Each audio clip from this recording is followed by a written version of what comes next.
கேதார்நாத், பத்ரிநாத் மற்றும் 60க்கும் மேற்பட்ட ஆலயங்களை தரிசிக்கும் சார்தாம் யாத்திரை.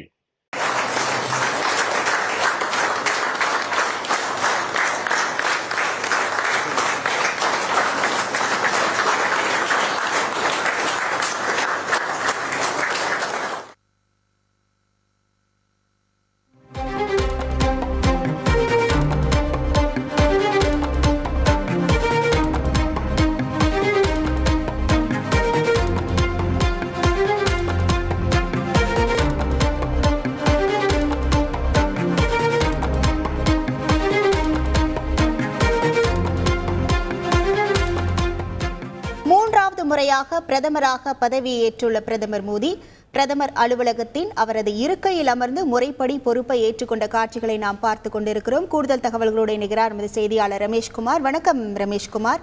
பிரதமராக பதவியேற்ற பின் அவருடைய முதல் செயல்பாடுகள் என்னவாக உள்ளது? முழு விவரங்கள் என்ன? மூன்றாவது முறையாக நேற்று மீண்டும் பிரதமராக பதவியேற்றுக் கொண்டார் பிரதமர் மோடி. அவரது தலைமையில் இடம்பெறக்கூடிய மத்திய அமைச்சர்களும் பதவியேற்றுக் கொண்டனர். இந்த நிலையில் பிரதமராக பதவியேற்றுக் கொண்ட பிரதமர் மோடி இன்று சவுத் பிளாக்கில் உள்ள தன்னுடைய பிரதமர் அலுவலகத்திற்கு சென்று முறைப்படி தன்னுடைய பொறுப்பை ஏற்றுக்கொண்டார்.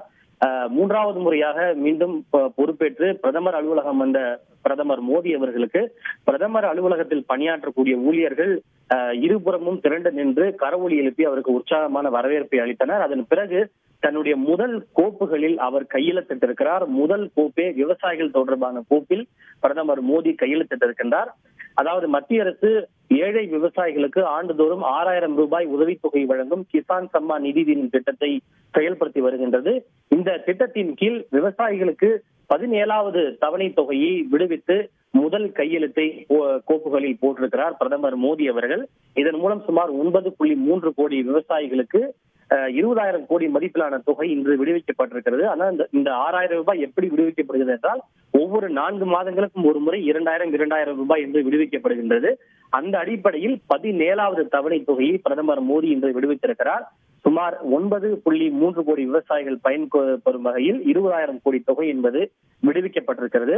இந்த கோப்புகளில் கையெழுத்திட்ட பிறகு பிரதமர் மோடி என்ன தெரிவித்திருக்கிறார் என்றால், எங்களுடைய அரசு விவசாயிகளுடைய வளர்ச்சிக்காக முன்னேற்றத்திற்காக உறுதி பூண்டிருக்கிறது. எனவே பதவியேற்ற பிறகு முதன்முறையாக விவசாயிகள் நலனுக்கான கோப்புகளில் கையெழுத்து இடுவதன் மூலம் சரியான ஒரு பதிலை தான் வழங்கியிருப்பதாக பிரதமர் மோடி குறிப்பிட்டிருக்கிறார்.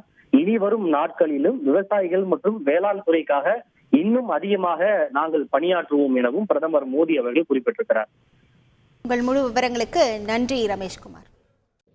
கேதார்நாத், பத்ரிநாத் மற்றும் 60க்கும் மேற்பட்ட ஆலயங்களை தரிசிக்கும் சார்தாம் யாத்திரை.